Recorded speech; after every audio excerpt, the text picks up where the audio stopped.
अस्सलाम वालेकुम, welcome to yummy treats. कैसे हैं आप सब? अल्लाह ताला आप सबको अपनी हिफ्ज़-ओ-अमान में रखे। आज मैं आपके लिए लेके आई हूँ एक बहुत ही क्रीमी, बहुत यमी बीफ कढ़ाई की रेसिपी। बीफ कढ़ाई आप बहुत से तरीक़ों से बनाते होंगे, लेकिन इतनी क्रीमी और इतनी यमी आपने पहले कभी नहीं बनाई होगी। बहुत सिंपल सी रेसिपी है, लेकिन बनती है ये बहुत ही मज़ेदार और इसका एंड रिज़ल्ट बहुत मज़े का आता है। तो आइए बनाना शुरू करते हैं, लेकिन उससे पहले चैनल पे नए हैं तो सब्सक्राइब कर लें और बेल आइकन प्रेस कर लें ताकि आप कोई भी यमी रेसिपी मिस ना करें। तो आज की बीफ कढ़ाई हम बनाना अब शुरू करते हैं। बिस्मिल्लाहिर्रहमानिर्रहीम। सबसे पहले आधा कप ऑयल लिया, उसको गर्म करके उसमें डाल दिया दालचीनी, बादियान का फूल और लौंग। इनको हल्का सा कड़कड़ा लेना है, इससे बीफ की स्मेल ख़त्म हो जाती है। कुछ लोगों को होता है कि हमें बीफ की स्मेल आती है, इससे बिल्कुल ख़त्म हो जाएगी। तकरीबन 1 मिनट के लिए इसको कड़कड़ाना है इसमें ऑयल में। और फिर इसमें मैंने 2 प्याज डाल दिए हैं जिनको मैंने बारीक चॉप किया है। आप चाहें तो पेस्ट भी डाल दें, लेकिन पेस्ट से वो छींटे बहुत उड़ते हैं, इसलिए बारीक चॉप करके डालें, इस तरह से ज़्यादा बेहतर रहेगा। अब हमने प्याज को कुक करना है, सिर्फ इतना कि इसका कलर हल्का सा चेंज हो जाए, बहुत ज़्यादा ब्राउन या गोल्डन करने की ज़रूरत नहीं है इसको। इसमें 1 टेबलस्पून लहसुन अदरक का पेस्ट डाल दिया और साथ में 1 टेबलस्पून ही सब्ज़ मिर्च का पेस्ट। ये तकरीबन 5 से 6 सब्ज़ मिर्चें होती हैं, 1 टेबलस्पून बन जाता है। और यहाँ पे आधा चम्मच काली मिर्च, ½ टेबलस्पून। और अब हम इसको हल्का सा भून लेंगे और इसमें डाल देंगे 1 किलो बोनलेस बीफ। ये बीफ का मैंने बड़ा पीस लिया था, उसकी बोटियाँ छोटे से इक्वल साइज़ की कर दी। कोशिश करें अगर कटिंग करवाएं तो इक्वल साइज़ की बोटियाँ हों।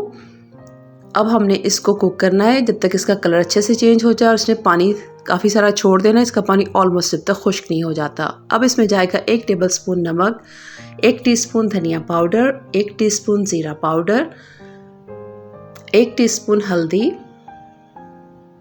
½ टेबलस्पून सुरख मिर्च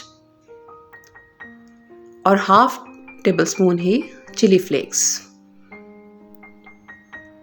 और अब हमने इसको थोड़ा सा मज़ीद भून लेना है ताकि मसाले अच्छे से भुन जाएं और जो पानी इसमें है वो भी खुश्क हो जाए।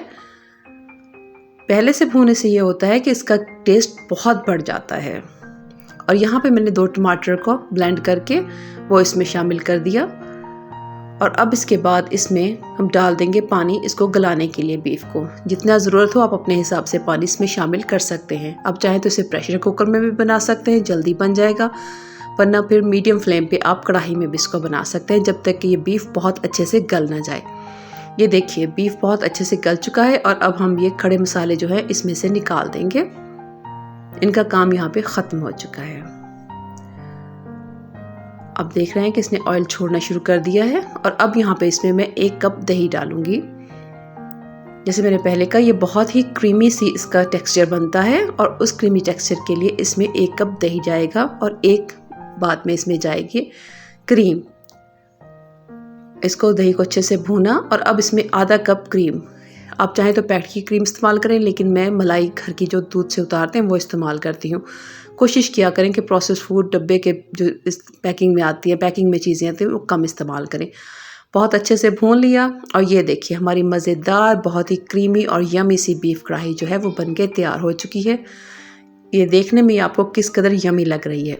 अब खुशबू के लिए, अपनी इंडियन एक ट्रेडिशनल खुशबू के लिए इसमें डालेंगे ½ टीस्पून गरम मसाला और थोड़ा सा धनिया, क्योंकि इसके बगैर हमारे खाने पाकिस्तान और इंडिया के नामुकम्मल होते हैं। और यूँ बन गई हमारी मज़ेदार सी क्रीमी बीफ कढ़ाई। तो कैसी लगी आपको आज की वीडियो? अच्छी लगी है तो जल्दी से लाइक कर दें और आगे शेयर भी करें। अब इसको सर्व करें, अपने मेहमानों को खिलाएं, ख़ुद खाएं, इंजॉय करें और अपने घर की दावतों में ख़ास तौर पे इसे बनाएं। और बनाने के बाद मुझे फ़ीडबैक भी ज़रूर दीजिएगा। फिर आऊँगी मैं किसी और बहुत ही मज़ेदार और यमी सी रेसिपी के साथ। तब तक के लिए अपना बहुत सा ख्याल रखें, अपनों का ख्याल रखें, मुझे भी दुआओं में याद रखें। अल्लाह आप सब का हामी और नासिर हो। अल्लाह हाफ़िज़।